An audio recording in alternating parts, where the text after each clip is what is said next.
Belru's body had ached with pain that he had once forgotten. He felt like he was learning how to walk again after being turned to stone for more than 2,000 years. The werewolf took a moment to look around the island, and while the island itself remained the same, the surrounding areas were different. Towns and villages nearby with merchants, blacksmiths and armorers providing their services at night. There were folk carrying sacks full of fish of which Belru couldn't see, but certainly smelled.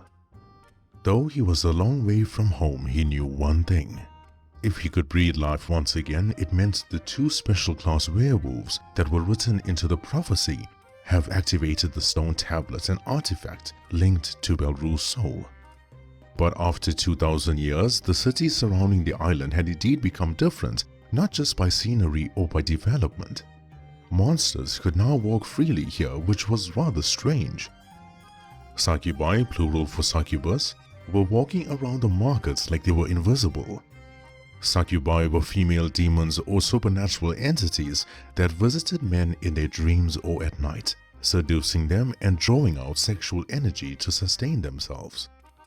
Usually, they are depicted as unnaturally beautiful women with often exaggerated features like flowing silky hair, perfect skin, and mesmerizing eyes. But telltale signs of their inhuman nature always remained. Bat-like wings, clawed fingers, forked or serpentine tongue, small horns, or a faint scent of sulfur. Belru always thought their voices sounded rather honeyed and hypnotic. Still, the werewolf was wary. Sure, he could snap their neck with only 2 fingers, but a succubus should not be taken lightly ever. They are patient, manipulative, and highly intelligent. Prolonged contact with a succubus can leave the victim weakened, obsessed, or even dead. Then the werewolf made his way into the village market discreetly, hiding in the shadows. While leaning against a brick wall inside a dark alleyway, he waited for the opportune moment. Then he snatched a hooded cloak from one of the stalls to disguise his werewolf identity. Belru then moved towards the pier, which had sailors getting their boats ready for travel. However, his journey was going to be a long one, and a boat would certainly not suffice. So he made his way to the opposite direction towards the harbor. No passengers were boarding the ships. In fact, besides for the sailors and captains, the harbor was empty. He overheard the grievances of a sailor couple on the wooden ship on the far end of the harbor. They spoke about business being bad for the past month. While the local boatsmen made their coin with their short trips, captains for the longer journeys were struggling and tainted with a stigma. Once people crossed a certain point in the sea, they vanished, like they never set sail at all. Folk began blaming captains for being reckless, drunk, or the lack of experience for voyages of that magnitude. But more importantly, sailors feared for their lives setting out on sea again, for they may never return. Now, whether by chance or sheer dumb luck, one of the passengers' journal wrapped in leather washed up onto the shoreline. Before it was swallowed back into the sea, a villager read the moments right before the man died. Most philosophers at the time documented their journeys in real time to provide accurate information. This philosopher wrote about how violent the seas were that night and how strangely the captain behaved. He kept ignoring the calls from his crew like a man possessed. The captain looked in the distance as if his eyes were focused on the most beautiful woman from his dreams. His body swayed as if a melody had forced him to react that way. With the disturbance, the captain changed course and steered the ship towards the direction his eyes were focused in. Shortly after, his ears and eyes began bleeding, right before he crashed onto the rocks near the shore.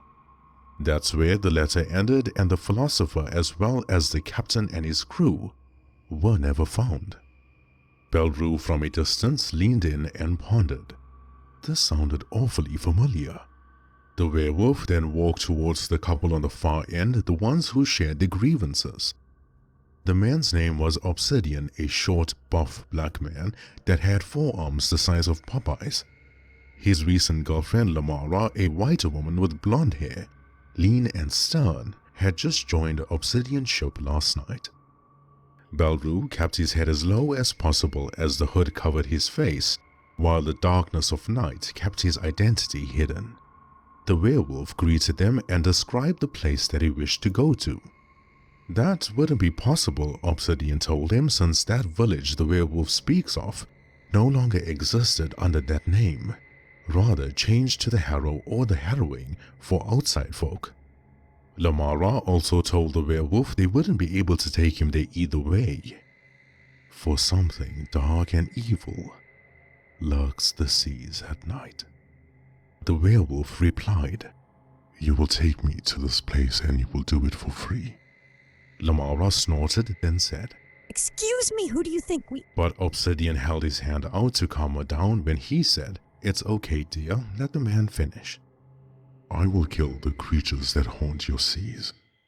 You will come back as the only captains who returned from a voyage in recent months. You would be in demand as word will spread among villagers and townsfolk. Coin and customers would be plentiful and the transport business would be moving again. Quite lucrative if you ask me." "How do we know we can trust you?" Obsidian replied. "You don't even know what haunts our sea." "These creatures may appear as rotting, barnacle-covered corpses from afar, only taking on a beautiful illusion in the mind of its victim. Its true voice is a distorted wail beneath the illusion of a song. Then the victim's eyes and ears begin bleeding and pulse to the rhythm of the melody as they lose their will. That's when they crash their ships onto the rocks and jump willingly into the sea, where they drown. And as trusting goes, I don't see anyone else queuing up to travel with you." Belru walked into the ship like a passenger preparing themselves for the journey without permission. He turned to the couple and said, "Siren. This creature that haunts your sea is called a siren." Obsidian gathered supplies needed for the trip ahead before they sailed to the village of Harrow. Belru requested rather peculiar ingredients: barnacle resin scraped from the ship's hull, sea salt gathered where the waters turn unnaturally dark, sea lavender, ink of a deep squid with a mortar and pestle. There was one more ingredient, but that would be collected at a later time.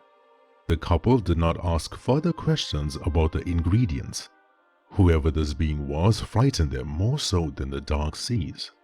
Lamara steered the ship well while Obsidian controlled the sail like they've been doing it their entire life. The sailor couple tried making conversation with the werewolf, of which he responded with one-word answers. Belru never liked talking. Instead, he poured the ingredients inside the mortar, then crushed it into a thick, gooey-like paste with a pestle. He whistled the entire time. The seas were indeed violent, tall waves crashing against the ship, rocking it side to side.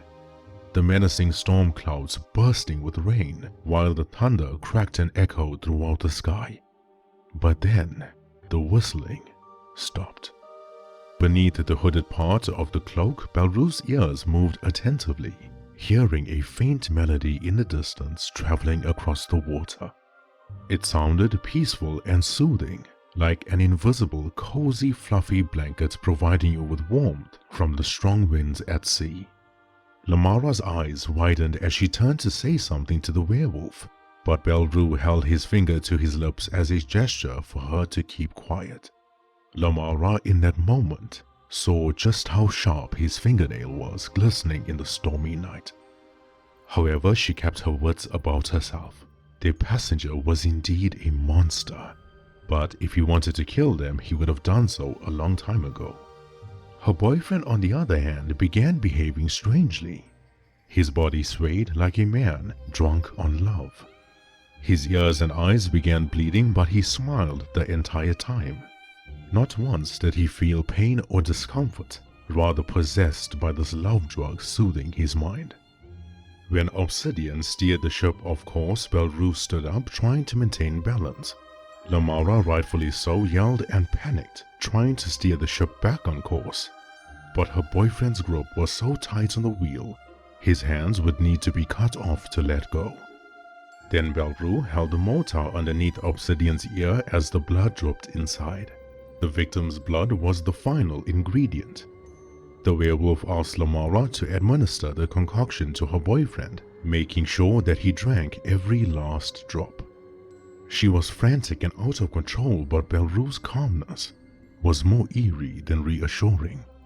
When Obsidian drank the potion, he collapsed on the floor and fell into a deep slumber while Lamara took control of the ship.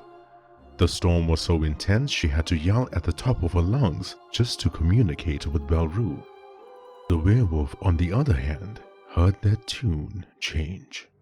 From a once melodic, hypnotizing song to an evil, spine-chilling shriek that rippled the water, he saw movement underneath the waves approaching quickly and menacingly.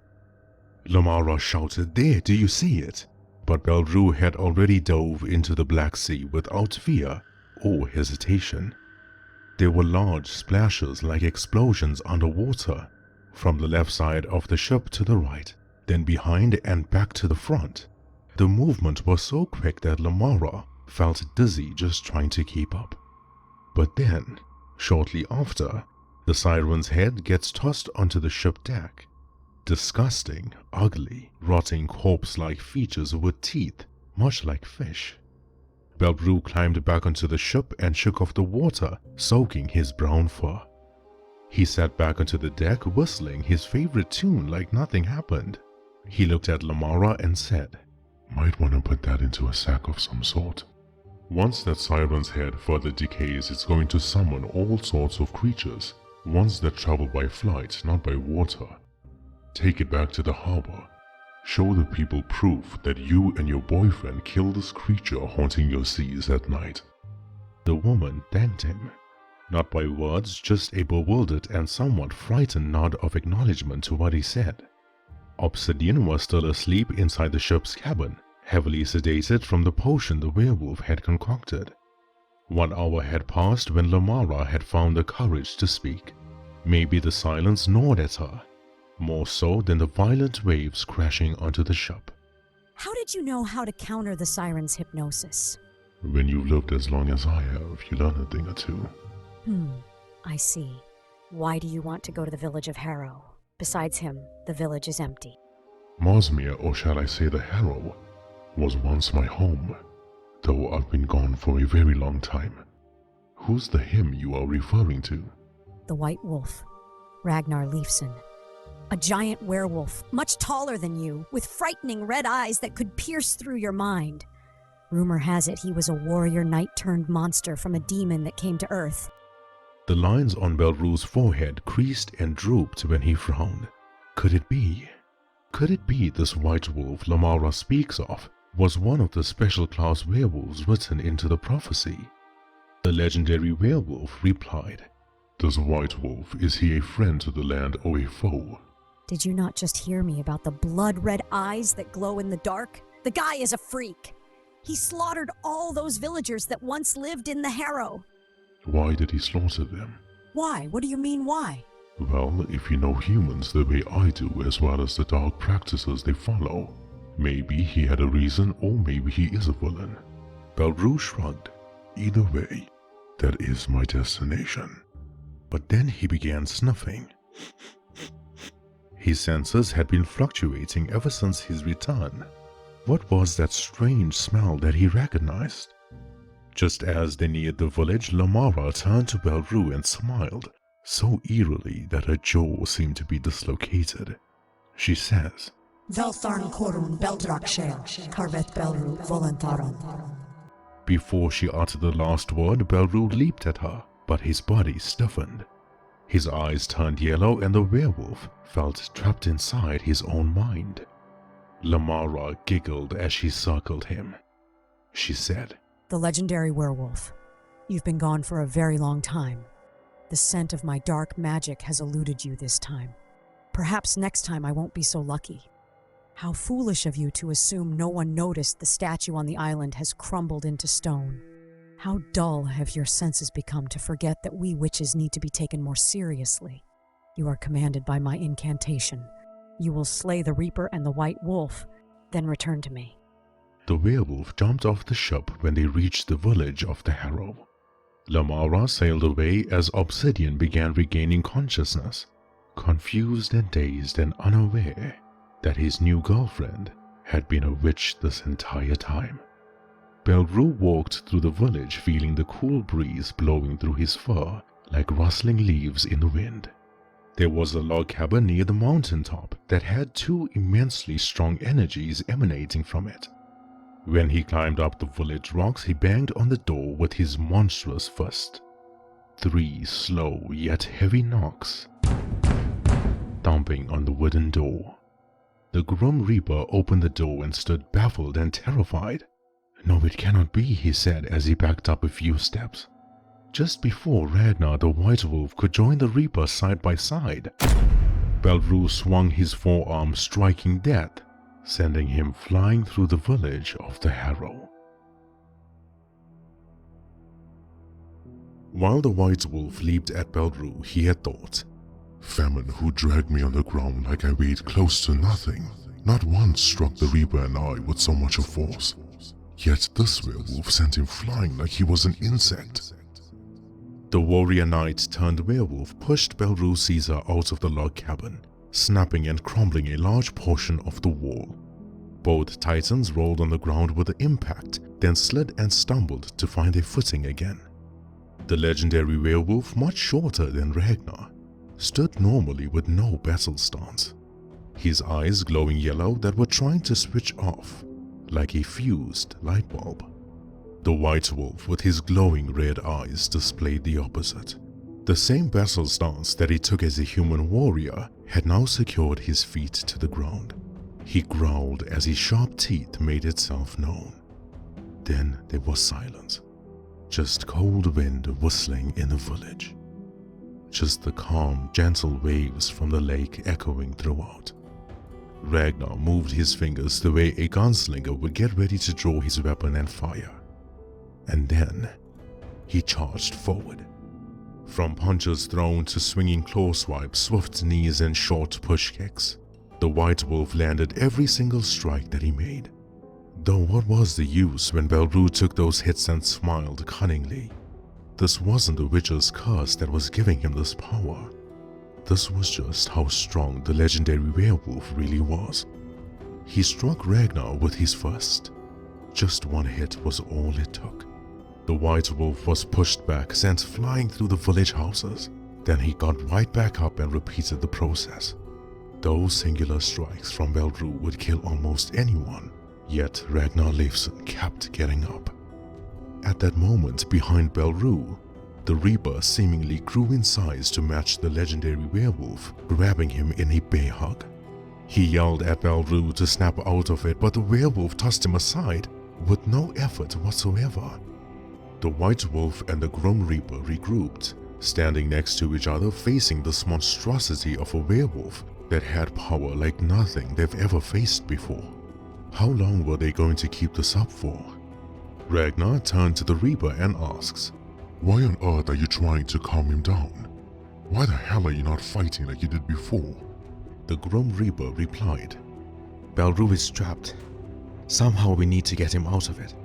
Trapped by what? Because it seems this fool is enjoying trying to kill us. How's it possible he's even alive? A spell. A very powerful form of mind control, much stronger than conquest.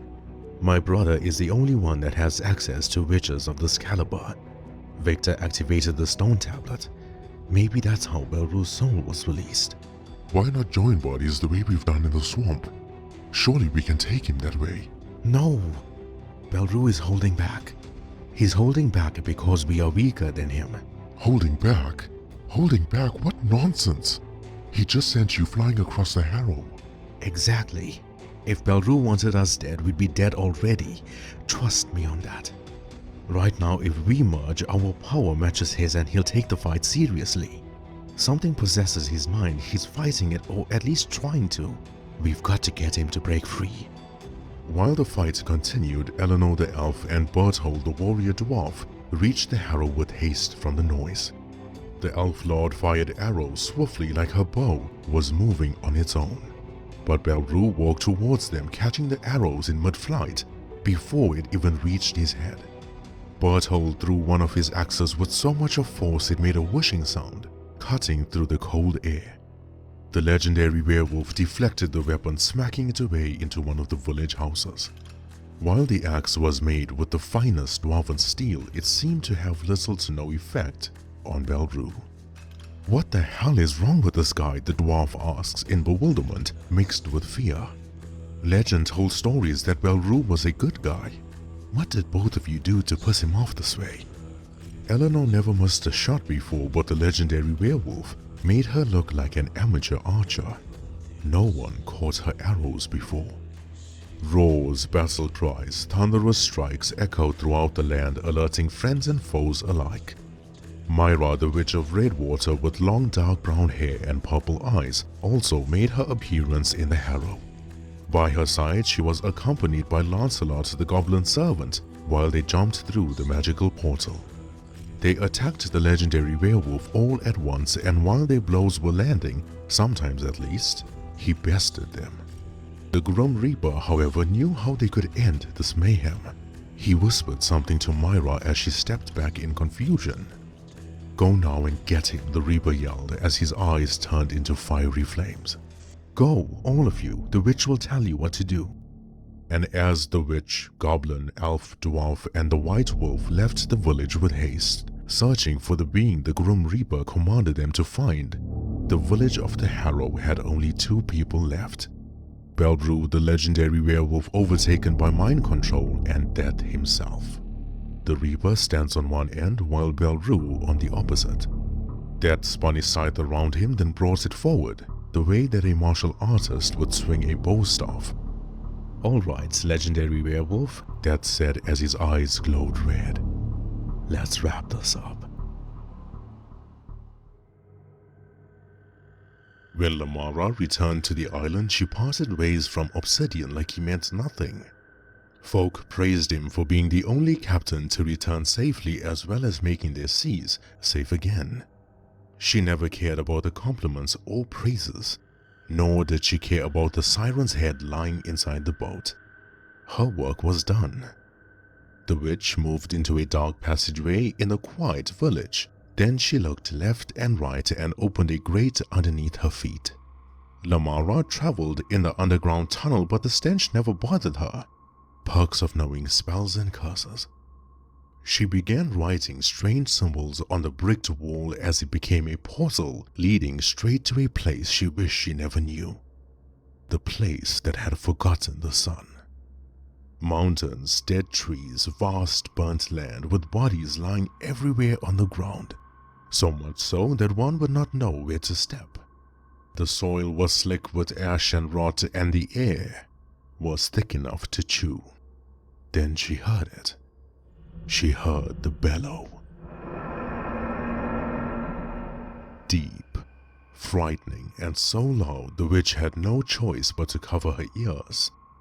A vast, shuddering roar that cracked dead tree trunks while sending the crows scattering into the black sky. The ground trembled with each reverberation, and pebbles dancing madly atop gravestones. Behind the smog, the echoed sound of rattling chains sent chills down her spine. But this time there was a lower growl right before the smog cleared up, revealing this monstrosity's eyes. Monolith, the dragon from hell. Lamara bows in fear, falsifying respect, and kindly asks the beast for its master. Monolith, with its large black scales and monstrous wings, moves towards the witch, opening its mouth wide. Its teeth long and sharp, while a ball of fiery flame gradually lit up in its throat. However, the dragon stopped immediately when the voice from behind commanded it. "Down, boy." And the dragon obeys like a pet. It steps aside for the Grim Reaper's elder brother to walk through. Ah yes, War, less commonly known for his real name Wilbeth, walks with his thunderous iron-clad feet thumping on the ground, shaking the very land Lamara stood on. His black cloak covering his broad shoulders and his metal mask hiding his damaged, scarred face. His glowing red eyes, however, could not be hidden, no matter how much one tried. This 15-foot titan of a man, or the remains of one, had placed his warhammer that was almost the size of him next to the Iron Throne before taking a seat. Speak. Lamara, nervous as ever, conveys the task that she completed. Belru has been cursed with dark magic to take out the Grim Reaper and the White Wolf. Then he will serve Wilbeth and Monolith for as long as they needed him to. Then the giant says, Great power is needed to control the mind of the legendary werewolf. I commend your wisdom for attacking immediately after he broke free from the statue. His senses are dulled, his body is weak, and yet even in his current form, I know not who would remain standing if he and I had fought. A true specimen of a monster he is. Wilbeth used his hammer to break Monolith free from the chains and told the dragon to feed. Lamara's body trembled with fear, thinking her demise was now just beginning, but the dragon flew over her, toppling the witch onto the ground from its gigantic wings. Monolith reached the land Lamara entered from and began devouring the bodies on the ground, slaughtered by Wilbeth single-handedly. Now for your payment, witch. What is it that you want? I would like a seat at the council, my lord. Smart girl. You have done well, and I always reward good work, so you shall have it. Lamara grinned cunningly, bowing to Wilbeth before turning to leave his domain. Oh, and Lamara, he said, there's just one more thing. She turned around in fear once more. That spell that you have on Belru's mind, is there anything that could snap him out of it? Anything at all? She sighed in relief and answered confidently. Well, if someone very dear to him was around, then sure. But the legendary werewolf had been locked away for more than 2,000 years. Everyone he knew is now dead. Wilbeth stood up from his throne and grabbed the warhammer. He swung the monstrous weapon like it weighed no more than a dried leaf. He approached the witch, towering over her, then leaned in and whispered a name. Lamara's eyes widened, realizing just how much she messed up. Oh no. I didn't know he was on Earth, my lord. I thought Zelzar, the higher demon, retrieved... But Wilbeth swung the warhammer and struck Lamara. With one swift, heavy strike, the hammer smashed the witch's body into a pancake. Wilbeth sat back on the Iron Throne, deep in thought for the plan ahead. Death obviously knew the relationship Belru had with the name that he just whispered. Now it won't be long before the legendary werewolf was free once again. Belru Caesar had deep gashes all over his body. His face covered in blood and his body ached with pain. The Grim Reaper landed more attacks than all the allies did before. And yet, it's Death who lies on the ground while Belru remains standing. The Reaper never had physical wounds like the werewolf, but inside his gaunt body, Death felt his soul quivering with pain that he never felt before. Belru walked towards Death lying on the ground, and just as he was about to crush his skull with his monstrous foot, he stopped and turned around to look behind him. Myra's portal opened up again in the village as she, the White Wolf, the Dwarf, the Elf Lord, and the Goblin walked through first. However, it wasn't them that caught Belru's attention, rather the being standing behind them. The legendary werewolf's glowing yellow eyes faded away gradually, like a gentle wave washing away the spell cast upon his mind. The White Wolf picked up the Reaper while he and the allies stood confused. The Grim, however, has a tired smile on his face while he pats Ragnar's shoulder. You see, White Wolf, not all battles need to be won with physical strength. Mornrog, the name whispered by the Reaper and Wilbeth, stands in front. His tail wags slow and gentle against the wind, while the hound feels so many emotions in his beating heart. Tears filled Monrog's eyes as he walks towards Belru. Lamara's efforts were splendid indeed. Not many knew of the relationship Belru had with the hound. The hound jumped on Belru and took him down, licking his face and rubbing his body onto the werewolf. But how could she have known how much Monrog meant to Belru? The legendary werewolf was always alone. Unlike Ragnar Liefsson that had a loving wife and son and 2 friends that would die for him, Berthold and Eleanor.